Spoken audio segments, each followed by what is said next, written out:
Good afternoon. Congratulations on being cast in Once Upon a Mattress. We're looking so forward to working with you. We were blown away by all your talent, your energy, how kind you were with one another. So we're just going to jump right in. I want to let you know what to expect from this rehearsal process. We move very quickly. The show will be blocked essentially in 5 weeks, and we'll have a couple weeks to clean it up. This means your attendance is very important, your attention is very important. I know your time is important, so I will not call you if I'm not going to be working with you that night, or if Keisha won't be working with you, or Ashley won't be working with you. You'll have a night off, or you'll have an hour off, because I don't want people just sitting around feeling bored. You should come with a notebook and a pencil to every rehearsal. Your script, every rehearsal. When we do notes, if you are given an individual note, or even if the group is given a note, you should write that note down. We are all human, we have plenty of stuff to remember, and we oftentimes forget. So please write your notes down. Your notes will save you. That way we don't have to keep giving the same note and giving the same note. If it's a dance rehearsal, you're expected to wear the appropriate attire based on where we'll be rehearsing. You will need to stretch when you get there, so arrive a little early. Sometimes we will lead you through a stretch if something's going to be particularly trying. If you have any injuries, we need to know about them up front. If there are things we need to modify for you, we need to know those up front. If anything happens, if you get injured during the show, please let us know as soon as possible and we will make it work. 5 weeks is not a long time. It is possible. I've done it before. I've seen it done before in a community theater with a group just like you. You're more talented maybe? I don't know. Very talented. So let's just jump into the production code of ethics. I will send out a form with this video, and I need you to verify that you've received an electronic copy of it, which I will send in the same email. But I want to highlight a few things for you. A great part of the tradition of theater is a code of ethics that belongs to every worker on the legitimate stage. This code has been throughout the centuries and will continue long after us. It is not a superstition, nor a dogma, nor a ritual that is enforced by law. It is an attitude towards your work, your associates, and your audiences.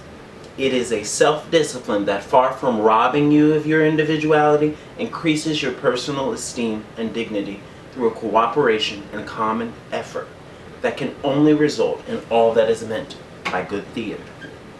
Number 1, the show must go on. I will never miss a performance. Life happens, folks. Sometimes a lot of life happens. Those things that are uncontrollable, let us know as soon as you know. Communication is key. But adding a birthday party that wasn't planned before the first Friday of the first week, we don't want you missing performances. Your audience deserves to see the full cast every night. Speaking of the first week, I have a list of your conflicts. If you need to add conflicts that you may have forgotten or may have changed, please make sure those get sent to the appropriate email, which will be included in the form. You have until Friday at 11:59 p.m. to get added conflicts in so we can get them all on a list so that we know when you're going to be gone, so we can work around it. I shall play every performance to the best of my ability, no matter what my role is and regardless of my personal problems. We all go through stuff. We're all human. We're a family here at the barn. So try to leave it at the door if you can. If you can't, let one of the production staff know and we'll work around it. But again, the show must go on, and you are a very important part of everything that we do. So we don't want you checked out mentally in a rehearsal of any sort. Number 3, I shall respect my audience regardless of the size or whom composed. Each audience deserves the same show, if not better. I really emphasize that because a lot of people think, well, the last show, we'll just do some pranks or we'll just throw some extra lines in. No, they deserve the same show. They deserve the same show, and it should get better each night, and I'm sure with this cast it will. I shall not add any activities that interfere with rehearsals without the approval of the director. You have to have my approval, okay, before you add an activity. If you have dance classes in this summer, on certain nights, please put that on your conflict form, okay? That way I can work around it. If I don't know, I can't help you. But please do not add anything without consulting me first. I shall never leave the performance building or stage area until I have completed my performance. Curtain calls are a part of the show. When we bow as individuals and as a cast, that is the time where the audience gets to show their appreciation. Don't rob them of that opportunity. You are there until we bow, and then once the exit music is playing, you're free to go as long as you've completed all your duties. I shall remember my business is to create illusion. Therefore, I shall not break the illusion by appearing in costume or makeup, off stage, or outside the theater. This does not apply to meeting the audience after the bows. Okay? After the bows is the time where they should see you. We should not see you until places are called. You're not in makeup and not in costume. If you need to go find where your folks are sitting, you need to put your street clothes on and go. Please don't walk around town in your costumes. It ruins the illusion. There may be publicity things that we do that will be authorized by the production staff. Obviously, that's an exception. But we really want to make sure that they feel like they are in this land far, far away. Number 8's a big one. I shall not let the comments of friends, relatives, or critics change any phase of my work without proper consultation. I shall not change my lines, business, lights, props, sets, costumes, or any phase of the production without consultation with and permission of the director. Everyone has an opinion. There are people in the world that want to rain on your parade. There are people in the world that want to lift you up. You have to sort of start to create a bubble for the production to grow in. We can't let people's reactions drive what we do. We have to let our passion and our goals and our obstacles guide what we do. It's theater. It's not going to be a perfect process. I've never heard of a perfect theatrical process. But really, really, really try not to put so much stock in folks' opinion. Even within the cast, the production staff can see you from the front of stage. They see what the audience sees. They hear what the audience hears. Trust us. Just trust us. I shall always accept the advice of the directors, music directors, and choreographers in the spirit in which it is given, for they can see the production as a whole and my work from the front of the house. We can see it all.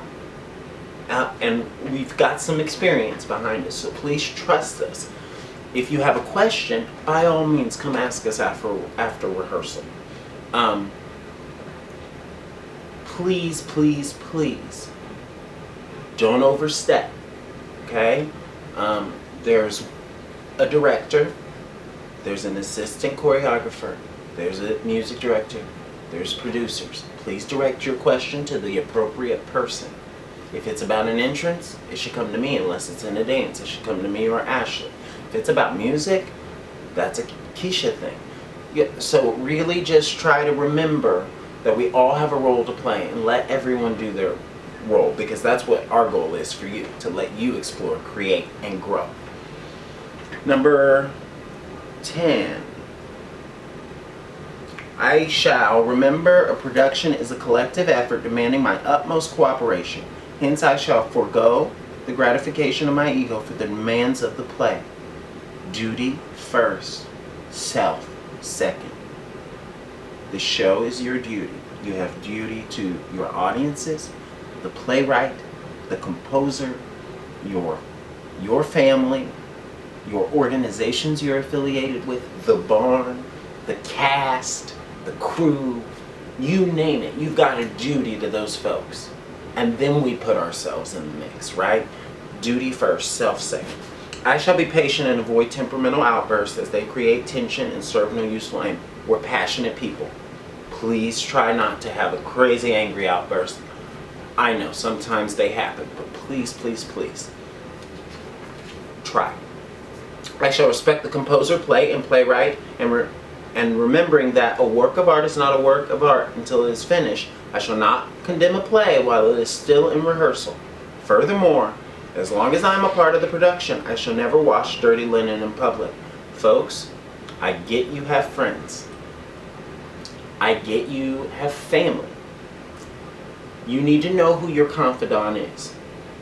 For instance, my mom lives in Kansas City. If I'm having a rough night, I can call my mom and tell my mom, and she's not going to call the whole town. Now, if your mom's going to call the whole town, maybe that's not the confidant.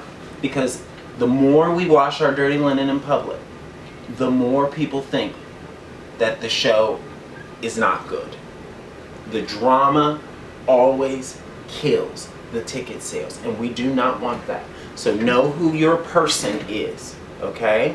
Because if they're your friends, if they're really your friends, they're going to come see the show. If you tell them how awful rehearsals are they going to come see the show? Probably not. So find that one person and be very sure you're being very careful about what you say. Please be careful about how you say things. You know, if someone asks about the show, say, hey, we've got challenges, but it's going great. You always want to be on the positive side when it comes to the publicity. 15, I shall handle stage props, costumes with care, for I know they are part of the tools of my business and are a vital part of the physical production. I will not eat in costume. This doesn't apply to snacks provided by the production staff, okay? I am an extension of the show and theater. I will respect all parts of the production, including staff, cast, crew, and patrons. Self-explanatory. I don't think we'll have any problems. I shall always direct my efforts so that when I leave it, the theater will be a better institution from my having worked in it. Very important that you have ownership in the theater as an institution, because that can drive you to be very successful, but also very helpful to other folks. I shall never mark movements without consulting the directors or choreographers. Practice never makes perfect. Perfect practice makes perfect. Unless you are injured, please do not mark. If you are injured or get injured, let us know before that rehearsal that you're going to need to mark. Okay? Marking works for some people. In my experience, in a group number, it is better for you to do it all out, because that's how you build the stamina. That's where you build the muscle memory. Every time, hit it as hard as you're going to hit it in a performance. Just go, go, go, because then we can get that stamina up. Same thing with your music. Mistakes are going to pop up. We're going to have to go back and brush stuff up. Fine, but practice doesn't make perfect. Perfect practice makes perfect. So let's get as close to that mark as we can by not marking. Vocally, acting-wise, blocking-wise, just don't mark unless you really need to. I will preserve my voice during the production so my audiences do not suffer. I will not partake in activities on personal time which put my voice at risk when committed to the show. Shouting it up at a ball game, if there are any, drinking to dehydration, not drinking water, all of these things. Your audience deserves to hear the best show, see the best show, and love the best show in town. I shall never tell fellow actors, director, music director, or the choreographer what to do and how to do it unless asked. I shall only state my opinion when asked by the aforementioned persons. Okay? We know what we're doing. They hired us for a reason. Please trust us. I will always wear closed-toed shoes at the barn. I will wear suitable attire. You must wear closed-toed shoes to the barn. Period. There are no exceptions. It is a safety concern. 23, I will have fun and help my fellow Barneys. Please never forget, you are a child of the universe, no less than the trees and the stars. You have a right to be here, and whether or not it is clear to you, the universe and production are unfolding as they should. Blessings to you all. Remember to fill out your form to accept your role by noon tomorrow. I'm so excited to work on this show. I think you're going to have a lot of fun. Thanks so much. Have a great day.